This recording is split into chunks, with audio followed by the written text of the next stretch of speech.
कर रहे हैं? तुम चली जाओ। नहीं, मैं कहता चली जाओ, तुम्हारा गला घोट दूंगा। नहीं, चल यहाँ से तुम।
रामदीन, तुम अकेले परेशान नहीं हो, हम सब परेशान हैं। सत्यानाश हो जमींदार का, गांव में रहना मुश्किल कर दिया है।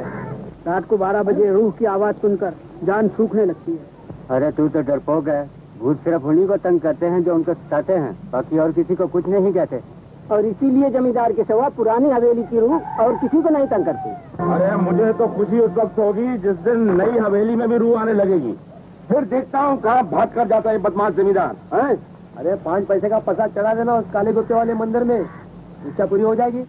भैया मैंने तो उस दिन 5 आने चढ़ाए थे जिस दिन जमींदार ने पुरानी हवेली छोड़ी और प्रण किया था कि जिस दिन इस खानदान का कोई आदमी मरेगा मैं 1.25 रुपया चढ़ाऊंगा, और जिस दिन बदमाश जमींदार मरेगा पूरे 5.25 रुपए चढ़ाऊंगा। राम राम राम, किसी इंसान के बारे में ऐसा सोचना भी पाप है। अरे काका, जिसने नौकरानी की इज्जत लूटने के लिए बीवी का गला दबा दिया हो, ऐसे दरिंदे को तुम इंसान कहते हो? अरे वो बदमाश तो न जाने कब से मौके की तलाश में था। उस रात बड़ा लड़का तो शहर गया और छोटा लड़का तो है ही विलायत में, नौकरों चाकरों को बाहर भेज दिया और पकड़ लिया बेचारी शीला को। उसका साला तो सागर में। अरे साले की बात रहने दे, साला तो कमबख्त जितना जमीन के ऊपर है ना उतना ही जमीन के अंदर है। मुझे तो लगता है ये साला बहनोई दोनों मिले हुए। अरे जैसा कोई करेगा वैसा भरेगा। तो है ही। अरे ना तो वो जिम्मेदार दिन में किसी को मुंह दिखाता, ना रात को आराम से सोता है। भैया मुझे तो चैन उस दिन आएगा जिस दिन मैं अपनी बहन की इज्जत का बदला उस नीच से चुका लूंगा। तुम रात को 12 बजे गाँव में क्यों आते हो? अरे मैं रात को क्यों आने लगा? अरे मुझे सुना, छोटा लड़का जमींदार का विलायत से आ रहा है। हाँ। अरे वाह, तब तो मैं ही उसके स्वागत के लिए जाता हूँ। भैया राम राम। बंदूक तो लेते जाओ। हाँ ले जाता हूँ बंदूक भैया। मैंने खुद रात को हवेली के बाजू से देखा है। मुझे तो हवेली वाले की बर्बादी नजर आ गई। ए शिबुआ, ये सब बाद में सोचना, पहले ये बता कि तू मेरे सूद के रुपए दे रहा है या तेरा घर नीलाम करवा दूं खड़े खड़े। अंकल सेठ, पहले अपना घर बचाओ। क्यों बे, मेरे घर को क्या हुआ? जिसे तुमने इतने रुपए उधार दिए थे ना, वो पंछी उड़ने वाला है। अबे सीधी बात करना। जय आ रहा है विलायत से, वो आते ही रजनी का कर्ज चुका देगा, हाथ मिलते रह जाओगे। मेरे रास्ते में जिसने भी आने की कोशिश की उसे भगवान भी नहीं बचा सकता, समझा?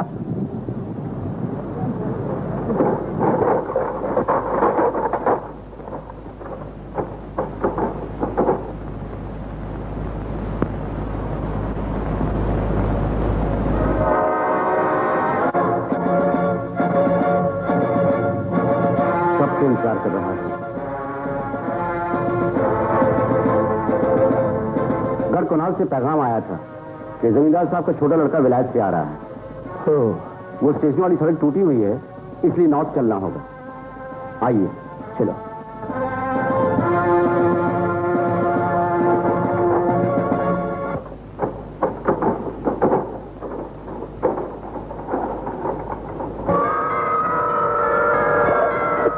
कितने बरस विलायत में रहे बाबू?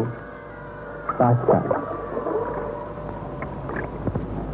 तो बदकिस्मती तुम्हें यहाँ खींच ही लाई। क्या मतलब? गढ़ कुनाल की हवेली अब फूलों की सेज नहीं रही। वहां रहने वाले हर अंधेरी रात जिंदगी और मौत की कश्मकश में उलझे हुए अपनी बदकिस्मती को कोसते रहते हैं। क्यों? किसी की आहों से हवेली की दीवारें खोखली हो गई हैं, किसी की बद्दुआओं से उसकी जड़ें तक खिल गई हैं। मैं समझा नहीं।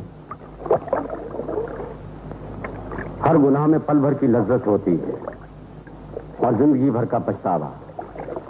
आज का रंगीन ख्वाब कल एक खौफनाक बदले की सूरत में सामने आ जाता है। बदला? हाँ, बदला। कोई जीते जी चुका लेता है और कोई मरकर। इसीलिए तो मौत हवेली में रहने वालों के स्वागत के लिए दरवाजे पर खड़ी रहती है।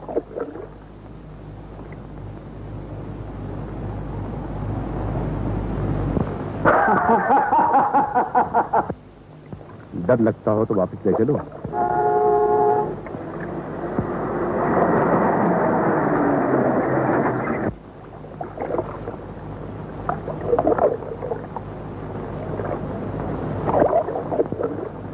ओ विजय, आनंद, तकलीफ तो काफी हुई होगी यहाँ पहुंचने में।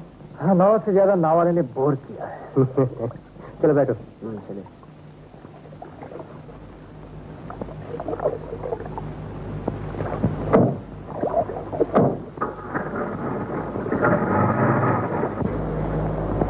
विजय आएगा तो उसे क्या बताऊंगा तुम्हारे बारे में?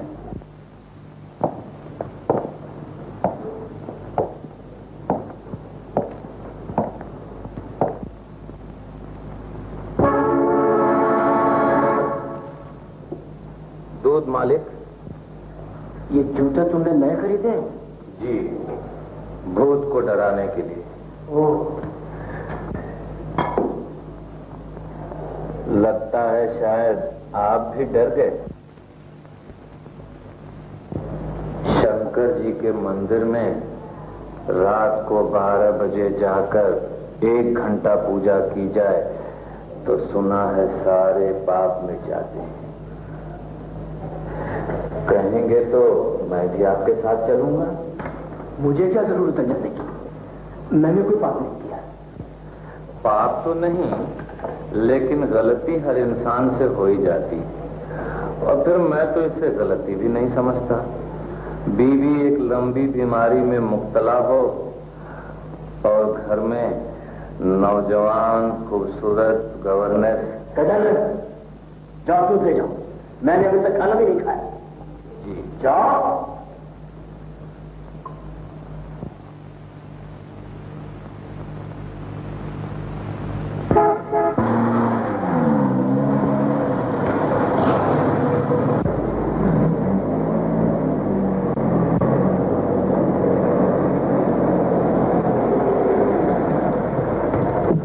जय राम जी की विजय बाबू। जय राम जी की। हाँ भैया, हाँ हाँ, ये सर, ये तो चलो मैं गायक रहा।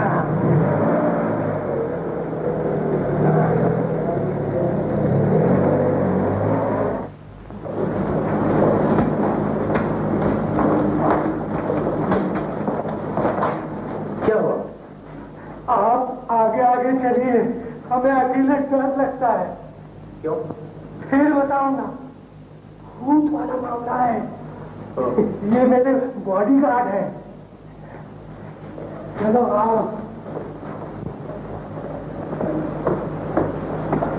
डरो नहीं, मैं भी तुम्हारे साथ हूँ। आओ। नमस्कार मालिक। नमस्ते। अच्छा हुआ आप आ गए। मालिक बहुत याद कर रहे थे। अच्छा,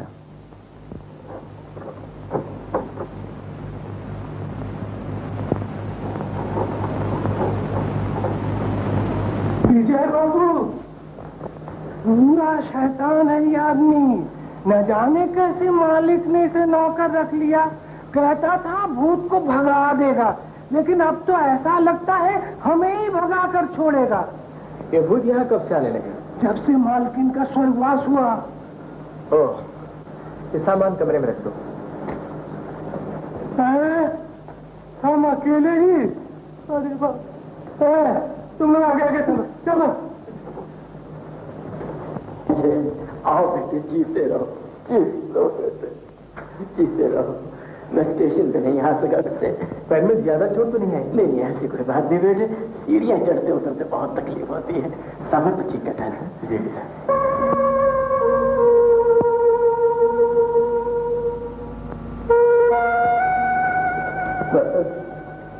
जिंदगी की मंजिल एक होते हुए भी बेटा सबके रास्ते अलग अलग होते हैं। मैंने सोचा था कि मेरी मंजिल करीब आ गई है, लेकिन तुम्हारी माँ बाजी जीत गई। पिताजी, सब्र करो बेटे, सब्र करो और इन आंसुओं को पोंछ डालो। इनका सहारा लोगे तो ये तुम्हें न इस किनारे का रहने देंगे न उस किनारे का। गुनाहों का बीज कहीं बोया जाता है, कहीं पलता है और सजा कोई भोगता है। बेटे, मैं तो उस दिन से जहनी उलझनों और परेशानियों में फंसा हुआ हूं जिस दिन से तुम्हारी मां का स्वर्गवास हुआ। घर घर में चर्चा है कि तुम्हारी मां का खून हुआ है और उसका खून मैंने किया है। पिताजी, न जाने किसने पिताजी के दिमाग में उल्टी बातें भर दी है। मैं तो समझाते समझाते थक गया भैया। पिताजी, आप अगर ऐसी बातें करेंगे तो मैं यहां चला जाऊंगा। नहीं बेटे, नहीं।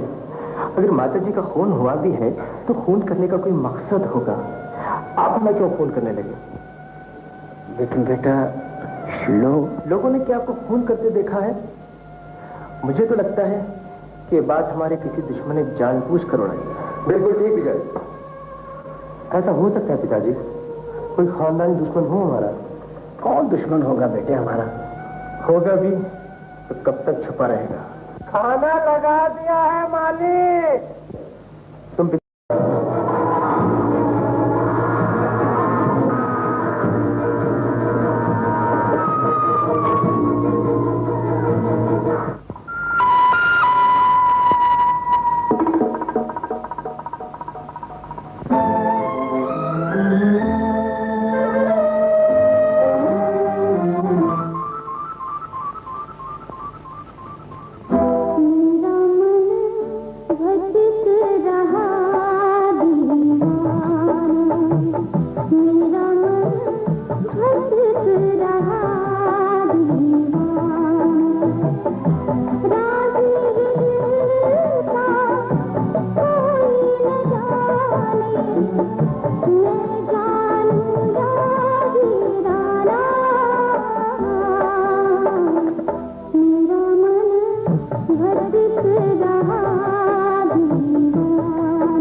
तुम यहाँ क्या कर रहे हो?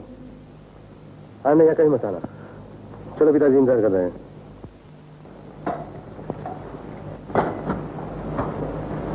लोगे? नहीं आना। होता है दिलचास्प तो पी लेता हूँ, कम हद से गुजरता है तो पी लेता हूँ। भूल गया, दीदी के मरने के बाद तो मैंने छोड़ ही रखी है। कि मामा को क्या हो गया? माता जी के मरने का सदमा।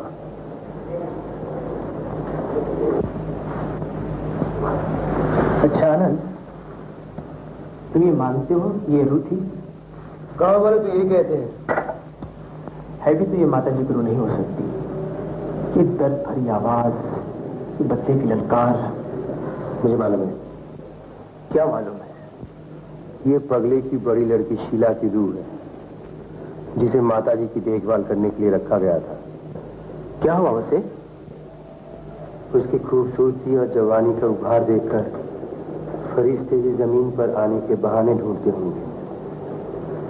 फिर एक इंसान का फिसल जाना तो कुदरती बात थी। कौन था वो? तुम? मैं? नहीं। तो? पिताजी।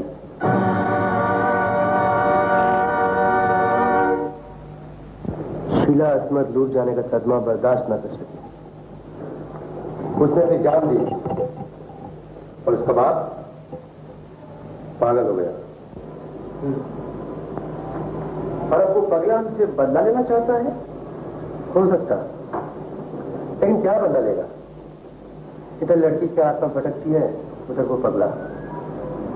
एक दिन थक हार कर खुद ही तंग आ जाएंगे। तो तुम इस बात को ज्यादा अहमियत नहीं देते। सिवाय परेशानियां मोल लेने की और तो कोई फायदा नहीं। यही बात पिताजी को समझाते मैं थक गया। गांव में ये बात कैसे उड़ाएगी कि पिताजी ने फोन किया है? जिस रात माताजी का स्वर्गवास हुआ, मैं शहर में था और पिताजी उनके साथ कमरे में अकेले थे। बस लोगों ने शीला वाला किस्सा लेकर ये बात कर ली। विजय, तुम पिताजी को समझाओ। वो खामखा अपनी जान देने पर तुले हुए हैं। अच्छा।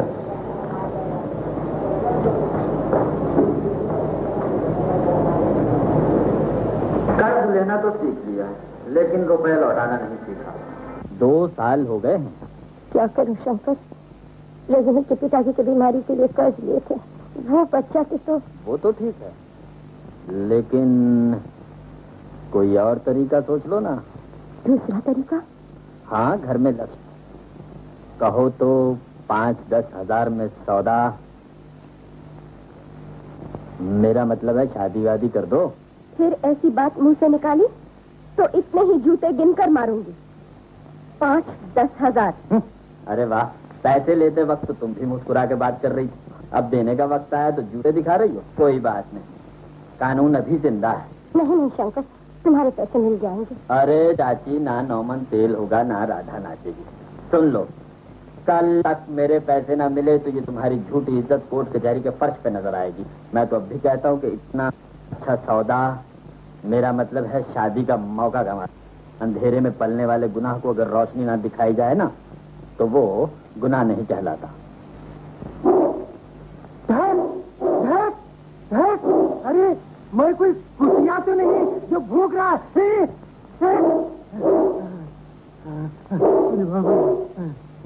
अरे गिर पड़ी।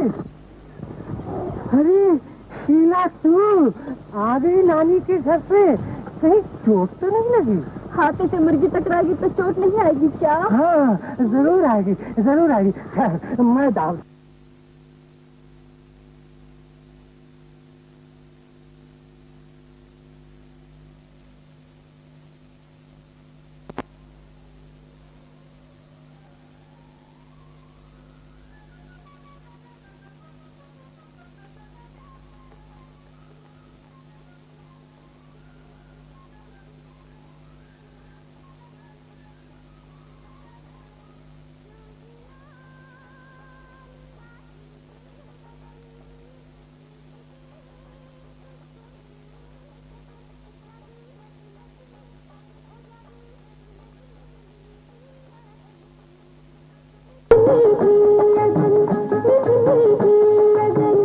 गोरिए तो जमीन में गगन हो गया तेरा मेरा मिलन, रंग लाया है वो रंग लाया है दीवानापन, दीवानापन, दीवानापन।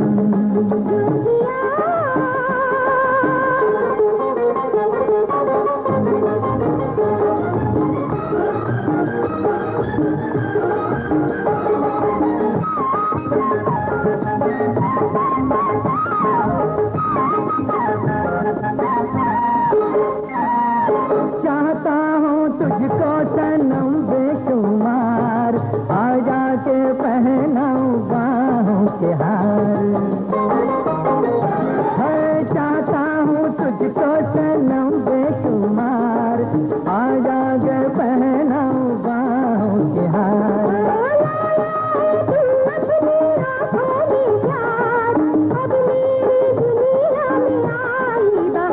हो गया तुझे पाके मगन, मिट गई मेरे दिल की जलन, रंग लाया है वो रंग लाया है दीवानापन, दीवानापन है दीवानापन।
रंग लाया है वो रंग लाया है दीवानापन, दीवानापन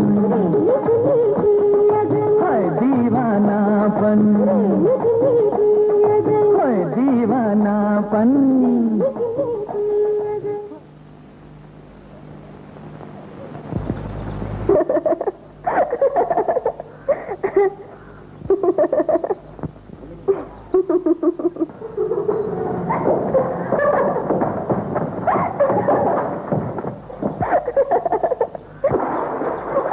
रजनी,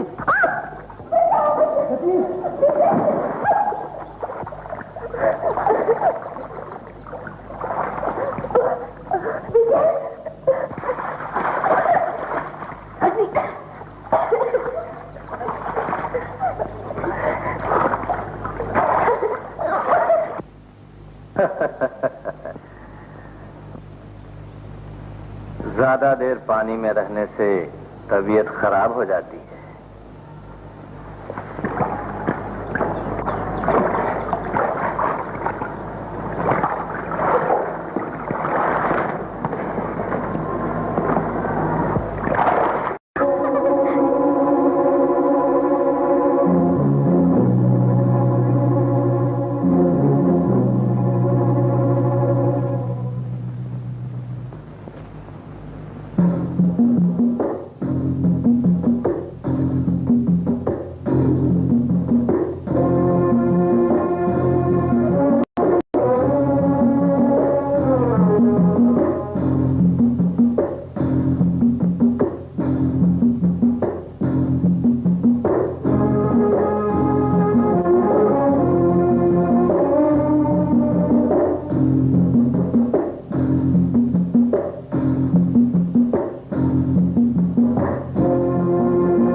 पास पिस्तौल था।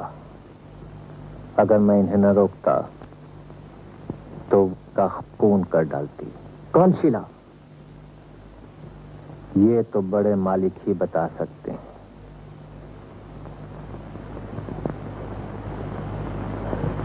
आओ आनंद, चले।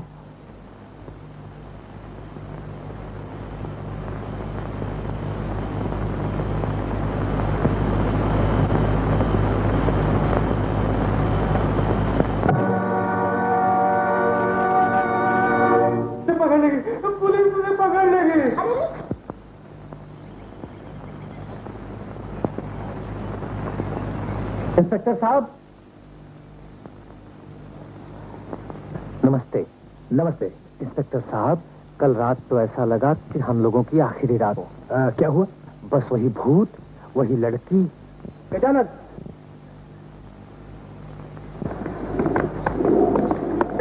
हेलो टंडन। हेलो विजय, कैसे हो? ठीक हो? मैंने तो आज ही पूछा था, पता लगा कि दौरे पे गए हो। भाई काम ही ऐसा है। और सुनाओ, कैसे रहे वहाँ? वहाँ तो ठीक रहा, लेकिन यहाँ आते ही माताजी का खून, भूत, मैं खुद से पटक कर रह गया। 4 दिन उस पगले को बंद कर रखा, लेकिन कोई नतीजा नहीं। जिससे बात करो बस वो यही कहता है कि साहब भूत तो ऐसे ऐसे जालिम होते हैं कि बस पूछिए मत। लेकिन असलियत कब तक छिपी रहेगी? अच्छा, मैं चलता हूँ। अरे चाय भाई? नहीं, इस पर जरूरी काम है। मैं सिर्फ तुम्हें देखने के लिए आया था। अच्छा, चलता हूँ। Bye bye.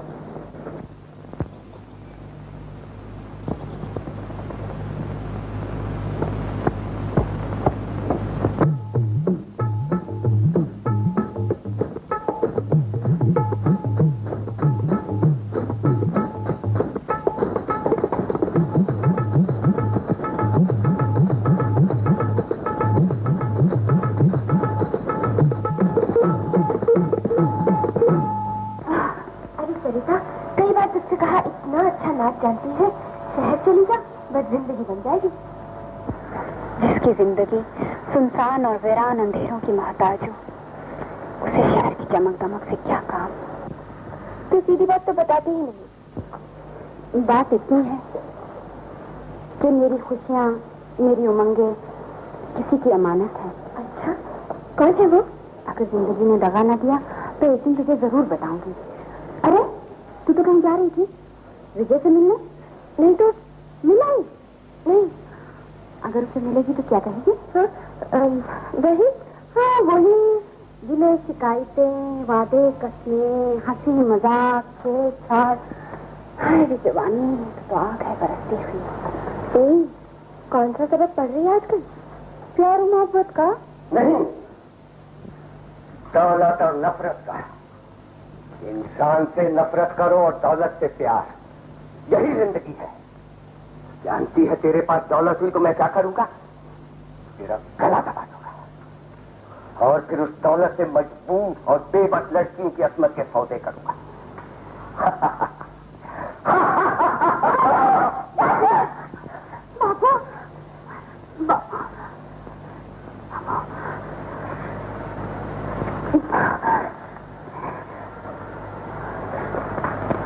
ये तेरे बापू को क्या हो जाता है कभी कभी? जब भी किसी की याद आती है तो ऐसा ही करते हैं। अरे तू जाना, विजय तेरा इंतजार कर रहा होगा। चल हट जा।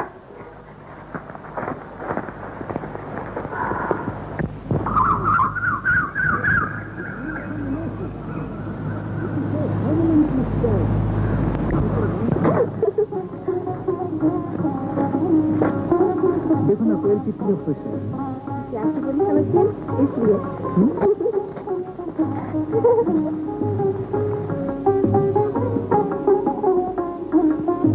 ये नदी कितनी उदास लग रही है। बादलों को आने दो, फिर देखना कैसे खुशी से उछलने लगती है।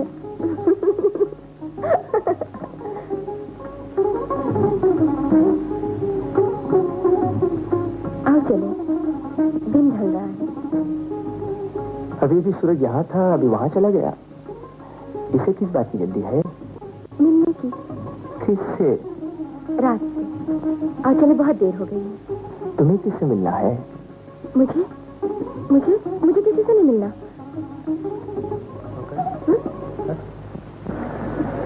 बेटे से बात की बेटी कैसे कहो माँ, तो जमींदार साहब से मैं चलती हूँ, तेरे रिश्ते की बात तो पक्की करनी है। पैसे के लिए भी झोली फैलाओगी और रिश्ते के लिए भी। उन्हें बहू चाहिए माँ, बेकारण नहीं। ये तो ठीक है, लेकिन करूँ क्या? मैं सरिता से पूछती हूँ। कहीं से भी पूछ कर, ये तो हाथ धोकर पीछे पड़ गया। अभी जाते हैं।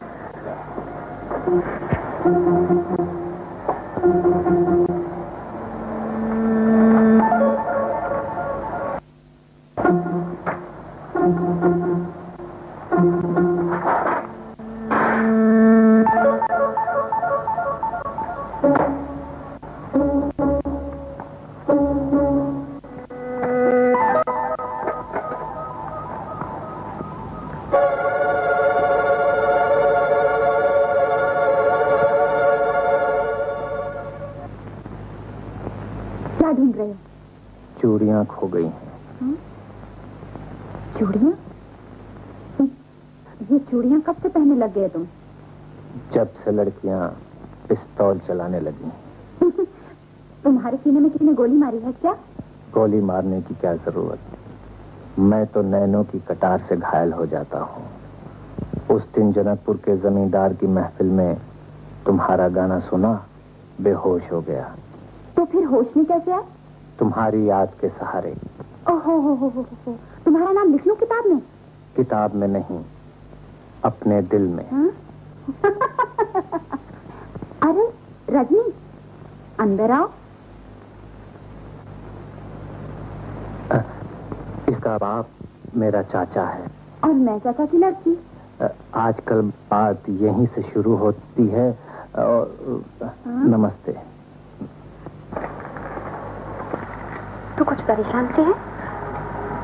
4000 रुपए कर्ज के देने हैं आज। अरे तो इसमें कौन सी बड़ी बात है?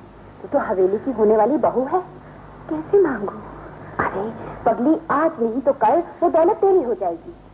नहीं सरिता, तू कुछ कर सके तो।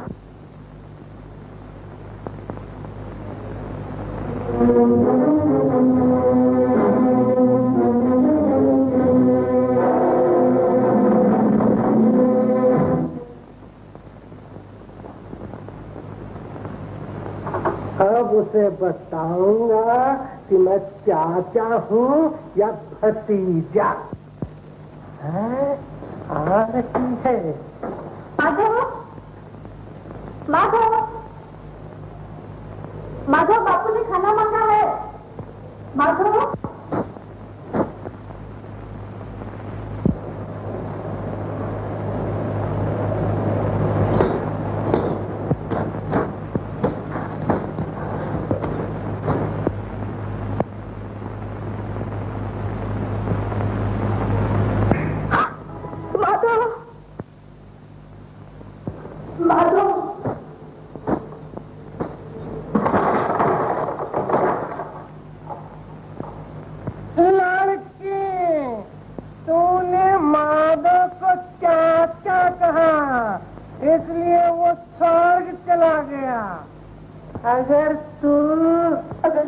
अगर तू मुझे चाचा नहीं, प्यारे जानी मेरे देवता कहना मंजूर कर ले तो वो वापस आ सकता है।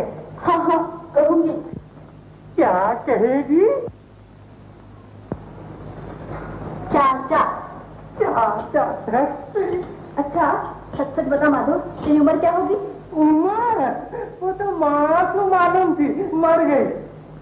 अपने बाल देखे आईने में? ये तो जुकाम से सफेद हुए हैं। 32 दांत है असली, गिन ले। तब तो शादी करनी ही पड़ेगी। करेगी ना? अच्छा देख तेरे क्या क्या खाना रखा, देख तो सही। बत्ती जला लो, मैंने ही बुझाई थी।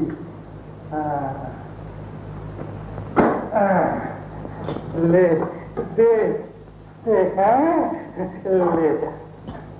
चाची का है, ये भी लेती जा। अरे शर्माती क्यों है? ले जाना। अच्छा यहाँ रखता। अब तो खुश है ना? हाँ चाचा। फिर चाचा था तेरी की। कोई बात नहीं, बच्ची है, समझ जाएगी धीरे धीरे।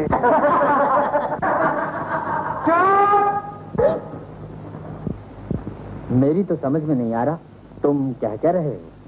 रजनी से जब मैंने कहा कि मैं तुम्हारे लिए रुपए का इंतजाम कर देता हूँ, तो उसकी भी समझ में कुछ नहीं आया। वो मुझ पर बिगड़ पड़ी। लेकिन जब मैंने मासूम सा चेहरा बनाकर उससे ये कहा कि मैंने जमींदार साहब का नमक खाया है, उनकी होने वाली बहू को सूदखोरे के चक्कर में नहीं पड़ने दूंगा, तो वो फौरन मेरी बात पर यकीन कर गई। शाबाश गजानन, शाबाश। तो फिर हुक्म कीजिए, कब और कहाँ उसे बुलाऊं? आज ही दिन डले, कमारी माई के खेत के पास पहुंच जाएगी। ये लो 500 रुपए। इतने काम के इतने रुपए? काम हो जाने के बाद तुझे 1000 रुपए और दूंगा, लेकिन तुम वहां नहीं आना। नहीं आऊंगा। और ना ही किसी को मालूम हो। समझ गया। नमस्ते। नमस्ते।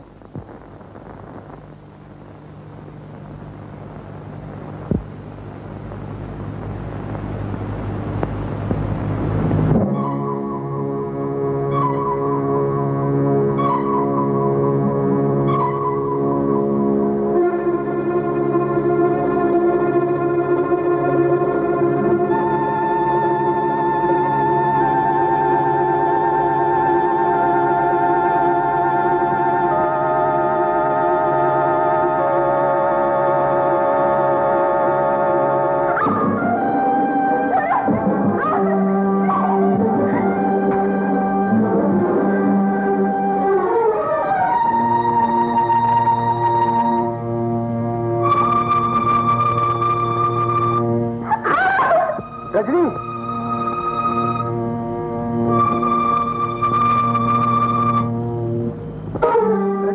विजय, कौन था? मालूम नहीं कौन था।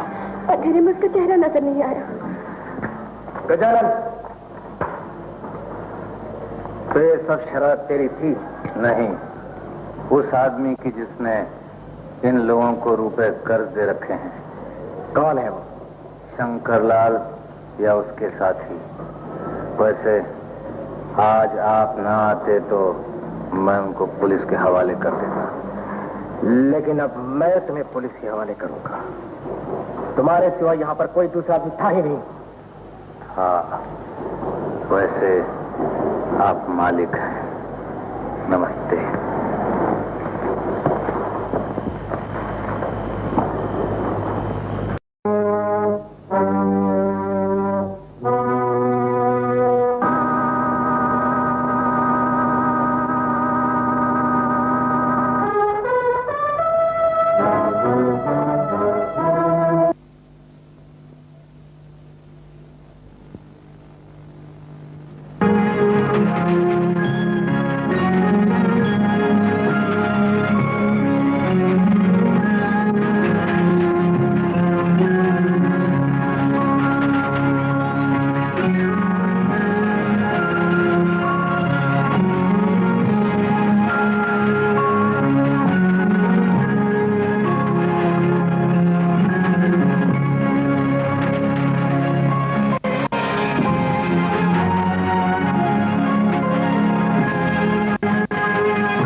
धोखे में मारा गया। अरे मैं तो मंदिर जा रहा था सवार पे चढ़ाने के लिए। रास्ते में पता चला कि गलत आदमी घर से आओ।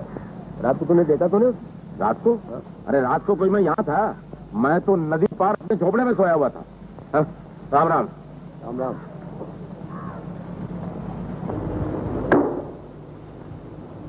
इस हवेली में गजानन का कौन दुश्मन हो सकता है?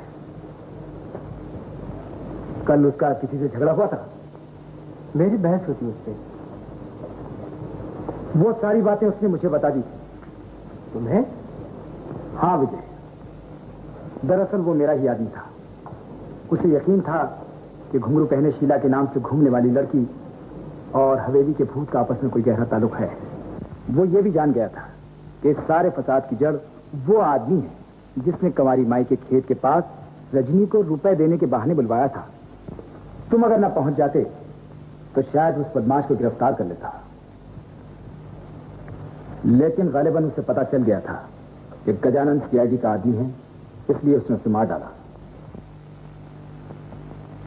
कल रात यहां तुमने किसी और को भी देखा था? मैंने? नहीं। ओह, मेरा यहां पर कुछ काम है? हाँ? नहीं।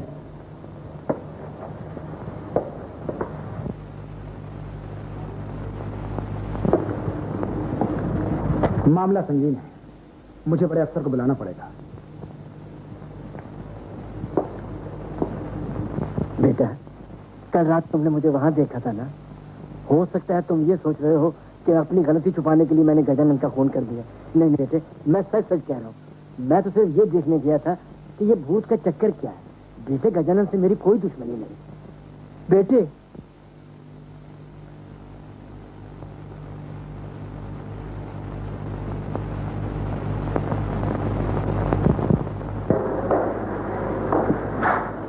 एक तो मैंने मुसीबत कर रहा तुम्हारी मदद, ऊपर से पुलिस को मेरे घर भेज दिया। इसे कहते हैं नेकी कर और कुएं में डाल। अरे अब समझता हूँ चाची, वो तो अच्छा हुआ कि मैंने तुम्हारा अंगूठा लगवा दिया था। अब जल्दी से मेरे पैसे निकालो, नहीं तो मैं जाता हूँ पुलिस स्टेशन। क्यों, रात से घर नहीं आई तुम्हारी बेटी? शंकर, कितना रुपया है तुम्हारा? 2000 असल, 2 नकल, मेरा मतलब है सूद का।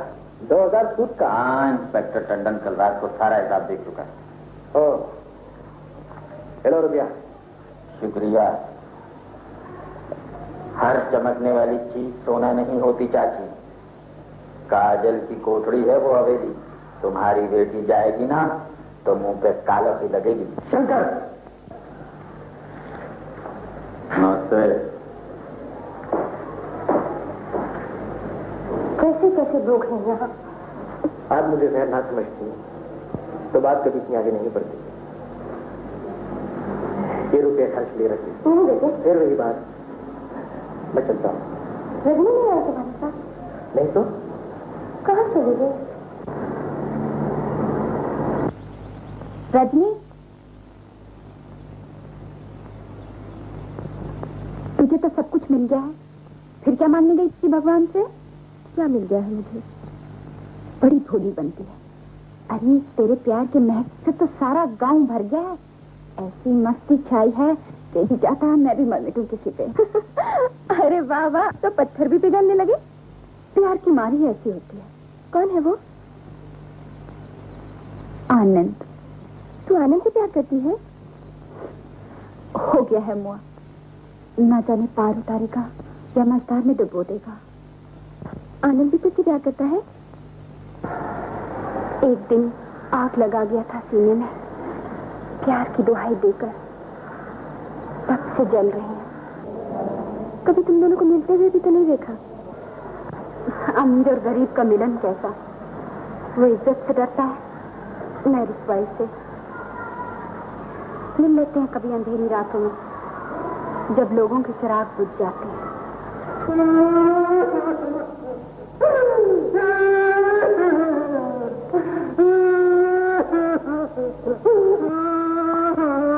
विजय बाबू, देखो कोई मर गया। ऐसी यहाँ मुसीबत कम थी जो तार आ गई। मेरे जाने पास हो गया है। पास होने की भी तार आती है। अपने गांव में तो किसी के मरने के बाद तार आती है। चुप कर, अब मुंह से बदचुगली की बातें ना निकाल। तेरे गांव में कोई पढ़ा लिखा है? नहीं, मेरे गांव में तो कोई पढ़ा लिखा नहीं। फिर तार कहाँ से आएगी? ये भी ठीक है। अच्छा सुनो, अब जाके हम लोगों की दावत का इंतजाम कर। दावत का? इस वक्त तो हवेली में दावत का इंतजाम करते हैं। दावत का इंतजाम? अच्छा, अभी करता हूँ। सरिता आएगी ना दावत में? आएगी क्यों नहीं? नहीं नहीं रजनी, मैं आनंद को समझा लूंगा। नहीं, मैं नहीं आ सकती। नहीं आ सकती। आएगी, कैसे नहीं आएगी, मैं लाऊंगी उसे।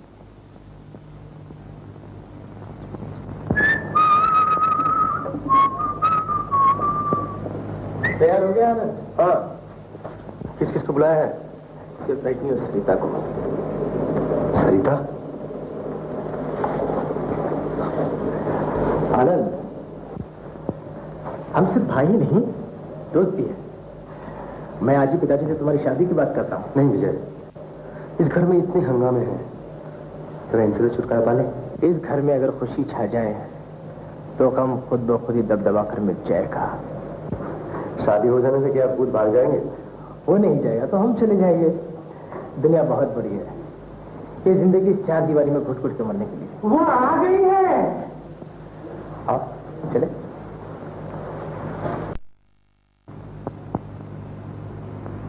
आनंद,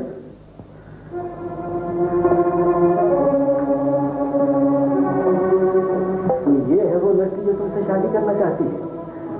कि हाँ पिताजी। आनंद को भी सरिता पसंद है। इससे आवारा लड़की तुम्हें और कोई नहीं मिली बहू बनाने के लिए? तुम्हारा चाल चलन इतना घिरा हुआ है, मैं ये सोच भी नहीं सकता।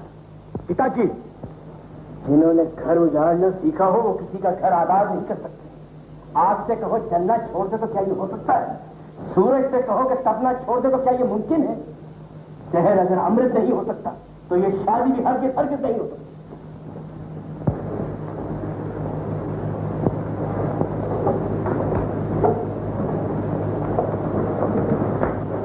रजनी, रजनी, जहाँ दौलत है वहाँ किसी का प्यार परवान नहीं कर सकता।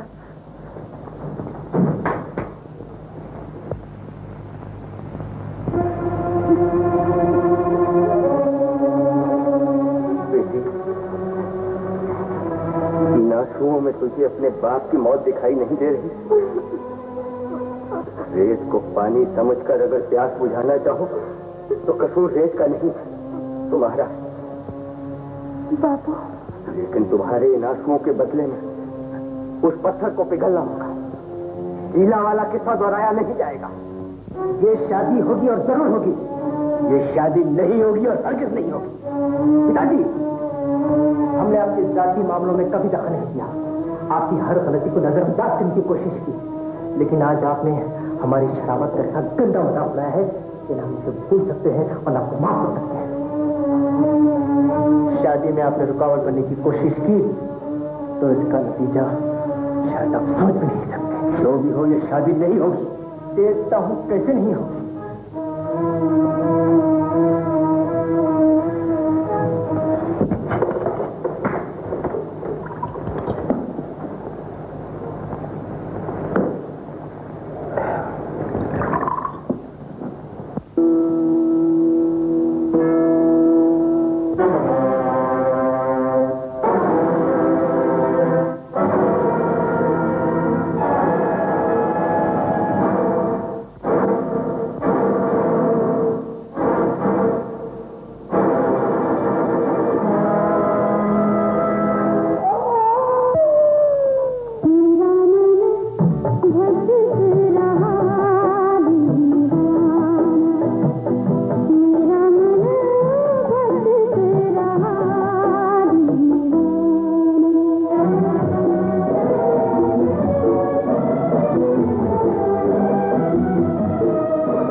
क्या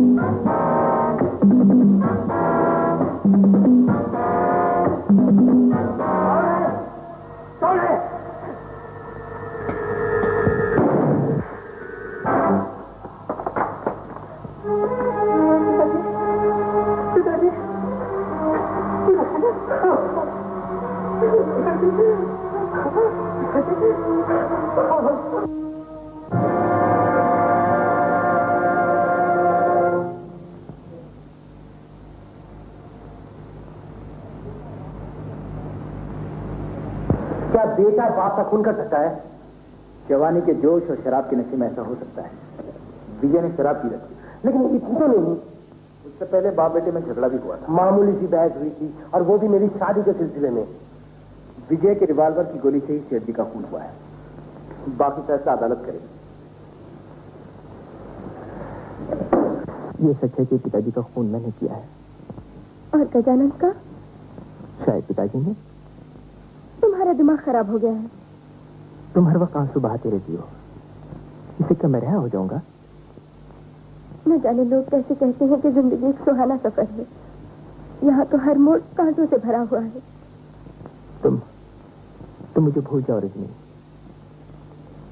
पहले तुम कोशिश करके देखो, फिर मुझसे कहना।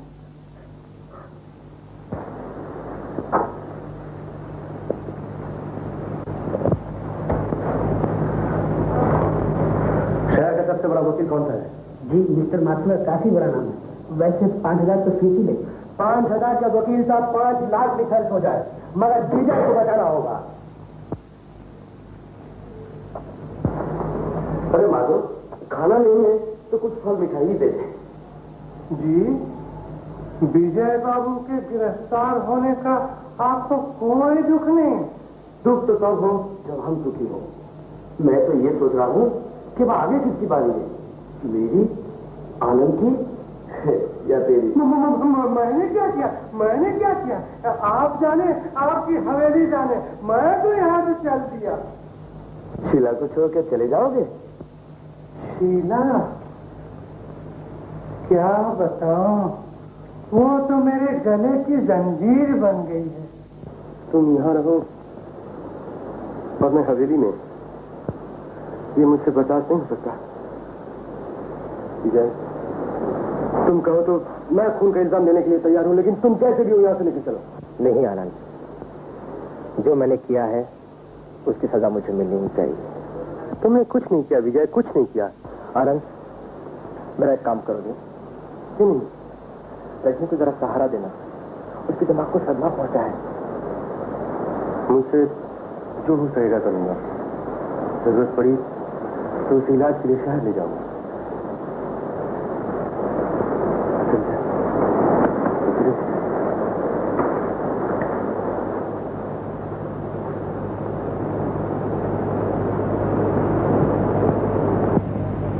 और ये है वो कमरा जहां गजानन का खून हुआ था।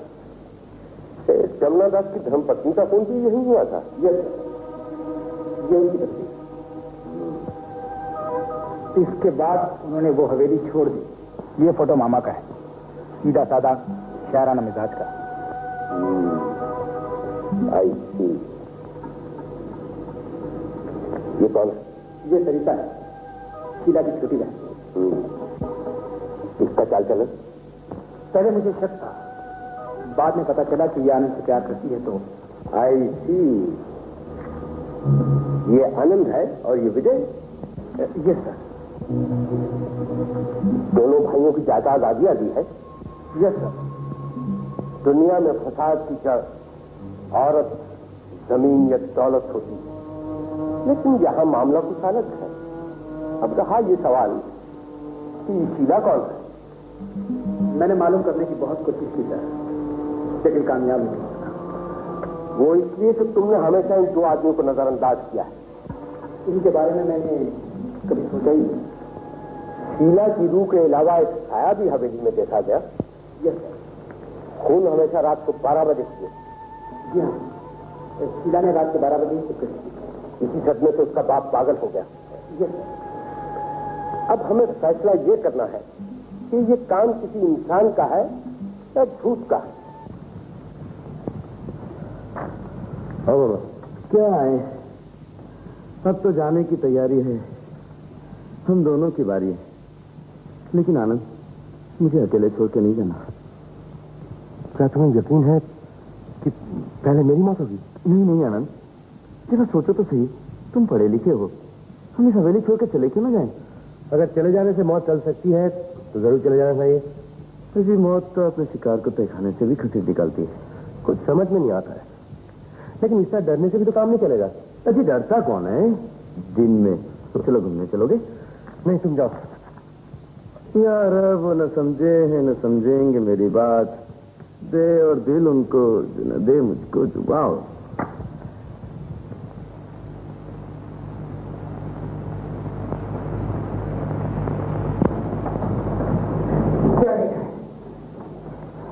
इसे समझा दो बाबू कि रास्ते की धूल मार का तंदूर नहीं बढ़ सकते। तुम्हारा बापू ठीक कहता है सरिता। सुन लिया? लेकिन कीचड़ में भी कमल होते हैं, गुजरी में भी लाल होते हैं। तुम कब से पारखी बन गए हो बाबू? जब से इसने प्यार की राह दिखाई। प्यार और दौलत वाले? ऐसा बोलो, वरना रात घबरा कर दिन बन जाए। इंसान अगर भगवान बन गया तो भगवान बेचारा कहा जाएगा। बात समझ सरिता। बाबू कहता है गांव छोड़ देंगे, मैंने इनकार कर दिया तो यहाँ ले आया। आनंद, अब तो शादी करनी ही पड़ेगी, वरना एक दिन बाबू मेरा गला घोंट देगा। जब तक विजय रिहा न हो जाए। कब तक होगा फैसला? 4-6 महीने तो लग ही जाएंगे। 4-6 महीने? मैं समझ गई तुम्हारे दिल की बात। क्या बात? मैं बच्ची नहीं हूँ, सब समझती हूँ, लेकिन बताऊंगी नहीं। तुम्हारी माँ बुला रही है। ये कहाँ से बीच में टपक पड़ी? मैं जाती हूँ, जाओ ना। ये कैसे पीछा छोड़ेगी?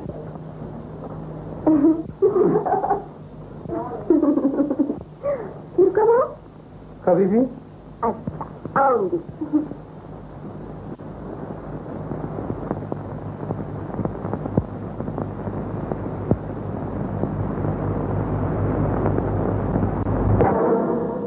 जो इंसान की जुबान न समझ सके उसे जिंदा रहने का कोई हक नहीं। सरिता, पौधे नहीं हुआ करते, इसलिए आदमी एक दूसरे के लिए कुर्बान हो जाते हैं ताकि प्यार और प्यार करने वाले दोनों अमर हो जाए। तुम्हें गलतफहमी हो गई सरिता। तुम मेरी ना हो सके तो मेरी बला, लेकिन रजनी से भी ना बन सकोगे। यकीन मानो, रजनी ने शराब पी थी, वो अपने होश में नहीं। तुम तो होश में थे, चाहते तो उसे हवेली से बाहर निकलवा सकते थे। कैसे निकाल सकता था? जानती हो वो विजय की होने वाली पत्नी को इन बाहों में समेटने का तुम्हें क्या हक था? इसीलिए ना कि तुम जानते हो विजय फांसी के फंदे से बचकर नहीं आ सकता। आनंद, तुम सचमुच होश में नहीं हो, दुआ दो मेरी मजबूरी को। सरिता, तुम समझती क्यों नहीं? रजनी के दिमाग को सदमा पहुंचा है, इसलिए वो उल्टी सीधी हरकतें कर रही है। और तुम्हें तो अपनी सहेली के साथ हमदर्दी होनी चाहिए। तुम अच्छी तरह जानते हो, सिवाय तुम्हारे मैं किसी प्यार नहीं करता, किसी तरफ आग बुरा करना देखता, फिर भी तुम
आइए।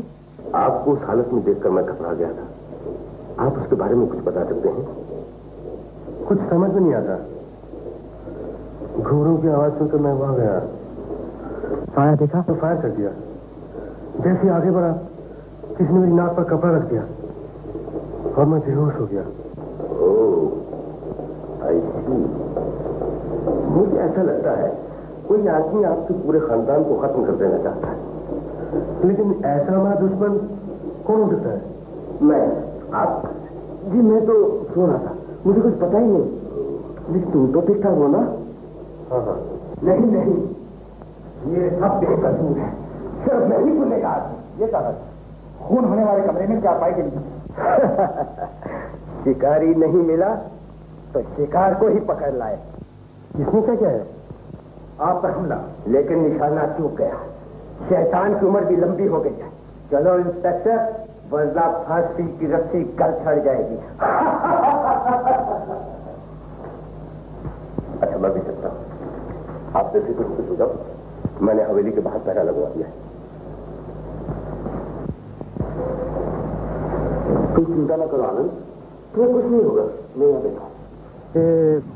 प्रेत का वार भी खाली जा सकता है। पुलिस वालों को यकीन है ये भूत का नहीं, कोई आदमी का काम है। आदमी का? तुम्हारी फोटो भी रखी है पुलिस चौकी पर। मेरी फोटो? मैंने क्या किया? राम राम।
कहाँ है? बापू को पुलिस ने पकड़ लिया। जानता हूँ। जानते हो? हाँ, कल रात को उन्होंने मुझ पर हमला किया था। तुम पर हमला किया होता तो तुम यहाँ जिंदा खड़े ना होते। जाने दो मुझे। जाने से आप कोई फायदा नहीं। क्यों? तुम्हारे बापू ने अभी अभी पहाड़ की चोटी से छलांग लगा दी है। बापू।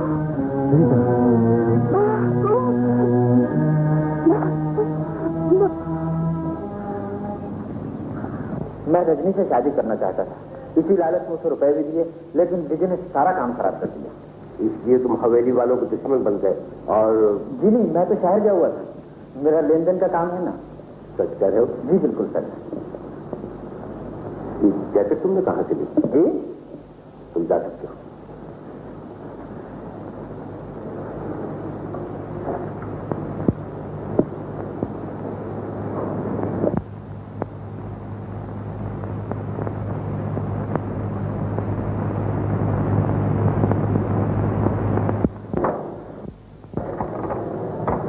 तबीयत कैसी है? मुझसे किस बात की नाराजगी है? तुम्हारे बाप की वजह से मेरी बहन की जान गई। तुम्हारी वजह से मेरे बाप ने खुदकुशी कर ली। फिर तुमने हिम्मत कैसे हुई मुझे हाथ लगाने की? क्या कह रही हो? जानती हो मैं तुमसे कितना प्यार करता हूँ। मैं तुम्हारी सूरत भी देखना नहीं चाहती। सही जाता। तुम पैसे वाले नहीं समझते हो? गरीब की बेटी सबकी बहू होती है, लेकिन जब उसकी बददुआ बिजली बनकर गरजती है तो ये धरती तक हिल जाती है और तुम्हारी हवेलियां खंडर बन जाती हैं, जिनमें कभी भी तुम लोगों की लाशों का पता तक नहीं चलता। तुम मेरी मोहब्बत का मजाक उड़ा कर कहीं जा रही थी। छोड़ दो मुझे, छोड़ दो मुझे, तुम होश पे नहीं हो। छोड़ दो मुझे। क्या बात है? मुझे अकेले डर लग रहा है। आज मैं तुम्हारे कमरे में सो जाता हूँ। नहीं सुनो, तुम देखो मैं वो सरिता। सरिता? हाँ, उससे बाप के मरने का सदमा पहुंचा है। सदमे का इलाज तो मैं अच्छी तरह जानता हूँ। दीदी के मरने का सदमा मुझे नहीं पहुंचा था। मामा तुम एक काम करो, तुम अपने कमरे में जाओ। सरिता सो गई तो मैं वहीं आ जाऊंगा। अच्छा, लेकिन आना जरूर। ऐसा ना हो कि डर के मारे मेरी जान ही निकल जाए। नहीं है जरूर।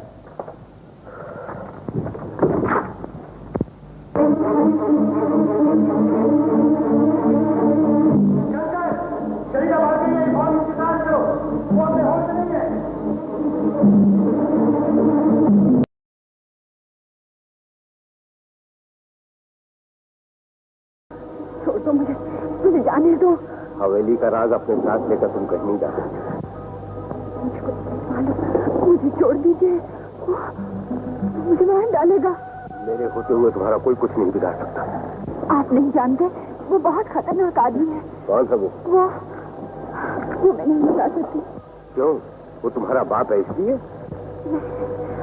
मेरे बापू तो मरा नहीं, अभी जिंदा है और तुम उसके पास जा रही हो। तुम्हें नहीं मालूम तो उसे अभी अभी गिरफ्तार कर लिया गया। नहीं, मेरे बापू बेकसूर है। तो फिर कसूरवार कौन है? तुम? नहीं, मैं तो सिर्फ शीला बनकर जमींदार से रुपया वसूल करती रही और तुम ही हवेली में भूत बनकर गाना गाती रही। हाँ, लेकिन मुझे ये नहीं मालूम था कि वो इसी बहाने खून कर देता है। जब पता चला मैं उसके पंजे में फंस गई। ये सब झूठ है। तुम ही शिकार को फांस कर खुफिया कमरे की तरफ ले जाती थी और तुम्हारा बाप उसे मार डालता। हाँ, इसीलिए आनंद पर हमला हुआ, लेकिन वो बच निकला क्योंकि तुम उससे प्यार करती थी। तुम्हें और तुम्हारे बाप को अब कोई नहीं बचा सकता। मुझे जो सजा देनी चाहे दे दीजिए, लेकिन मेरे बाबू निर्दोष है। तो फिर गुनहगार कौन? अगर चाहो तो तुम अपने बापू को बचा सकती हो।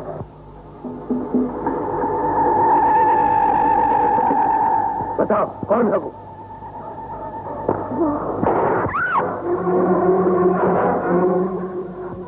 कौन है वो? कौन है वो?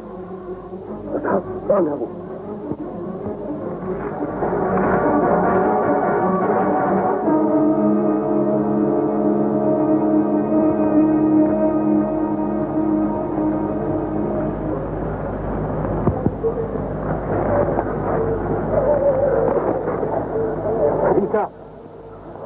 सॉरी, मैं इसे बचा न सका।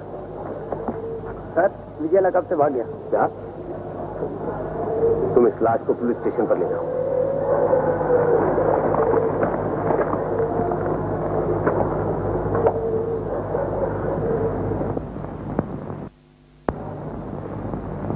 अरे माधव जी, विजय मिला? हवेली में तो नहीं है। सुनो, अगर वो यहाँ आए तो उसे मेरे रूम में बैठाना और दरवाजा बंद कर देना। मैं इसको तलाश नहीं जा रहा हूँ। अरे बाप रे, फिर भूत। अभी तक तो कह रहा था ये गाना सरिता गाती थी, फिर ये कौन है?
दरवाजा ऐसा नहीं खुलेगा। आप लोग आइए मेरे साथ।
मेरी बेटी का खून करके तू जिंदा नहीं रह सकता। उसके साथ साथ तेरी लाश भी यहीं जलेगी।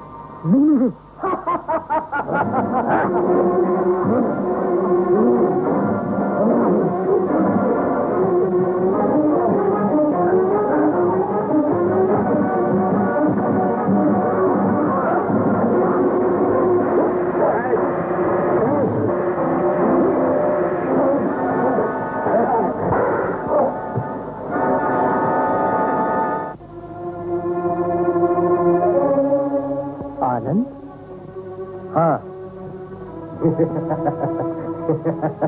ये किस हो सकता है? आपको नहीं मालूम? आनंद आपका सगा भाई नहीं है? नहीं तो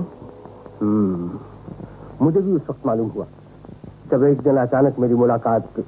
शादी के कई साल बाद भी जब औलाद पैदा न हुई तो विजय के पिताजी आनंद को अनाथ आश्रम से लेके आए थे और उसके 2 साल बाद विजय पैदा हुआ। तो आनंद विजय का सगा भाई नहीं है? जी नहीं, लेकिन उसको विजय से भी ज्यादा प्यार मिला है घर में। मुझे तो अब भी यकीन नहीं आ रहा, लेकिन मुझे तो उसी दिन आनंद पर शक हो गया और रजनी को पागल बनकर मेरे पीछे लग जाने का मशवरा दिया ताकि सरिता के दिल में गलत फहमी पैदा हो जाए और वो तुम्हें असलियत बता दे। और मैं काफी हद तक कामयाब हो गया था। अफसोस की ऐन मौके पर मैंने सरिता को गोली मार दी। तकदीर तुम्हारे साथ थी। वो तो अब भी है। पेट्रोल छिड़क कर इस हवेली को आग लगा दूंगा ताकि तुम और ये राज हमेशा के लिए खत्म हो जाए। विजय, तुम्हें कुछ परेशान होने की जरूरत नहीं। रजनी भी तुम्हारे साथ ही स्वर्ग जाएगी। 2 प्यार करने वालों के बीच में मैं दीवार बनना नहीं चाहता। दलील कमीने, उसको तरह का बिगाड़ा है। बिगाड़ा तो तुम्हारे माँ बाप ने भी कुछ नहीं था। तो क्या माता जी का खून तुमने किया था? हाँ, आधी जायदाद का मतलब था 50 लाख का घाटा जो मैं बर्दाश्त नहीं कर सकता था। कुछ तरकीब भी समझ नहीं आ रही थी। आखिर एक रात मौका मिल ही गया। जमींदार पागलों की तरह शीला के पीछे भाग रहा था। मैंने तुम्हारी माँ का गला दबा दिया और शीला की खुदकुशी का फायदा उठाकर इल्जाम जमींदार पर लगा दिया। तुमने सोचा होगा जमींदार साहब को फांसी की सजा मिल जाएगी, लेकिन चंदन को यकीन न हुआ और उसने हकीकत जानने के लिए गजानंद को हवेली में भेज दिया। इसीलिए मुझे सरिता को शीला की आत्मा बनाकर हवेली में भेजना पड़ा। गजानंद मेरा जाल में फंस गया और फिर जमींदार थी। मैं यही चाह रहा था कि विजय को पुलिस गिरफ्तार कर ले और बाप के कसम से जो मैं विजय को फांसी की सजा मिल जाए और तुम सारी जायदाद के मालिक बन जाओ। बिल्कुल ठीक। देखा है ऑफिसर, आखिरी घड़ियां हैं, भगवान को याद कर लो।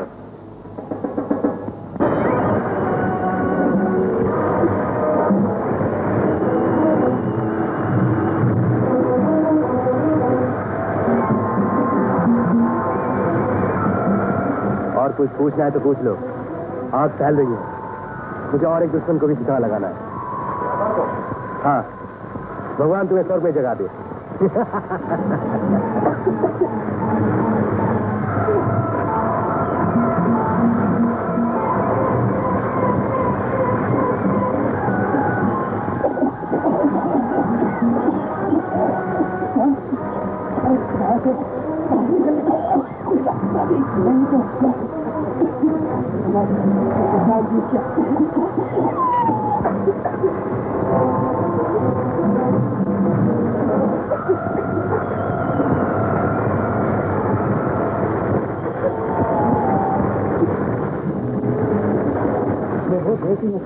लेकिन मौका नहीं मिल रहा था आने का।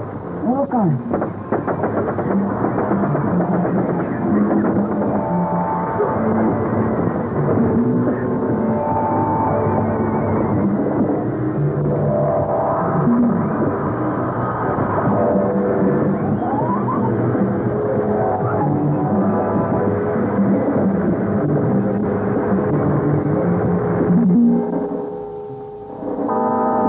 अब भी अपने आप को हमारे हवाले कर दो।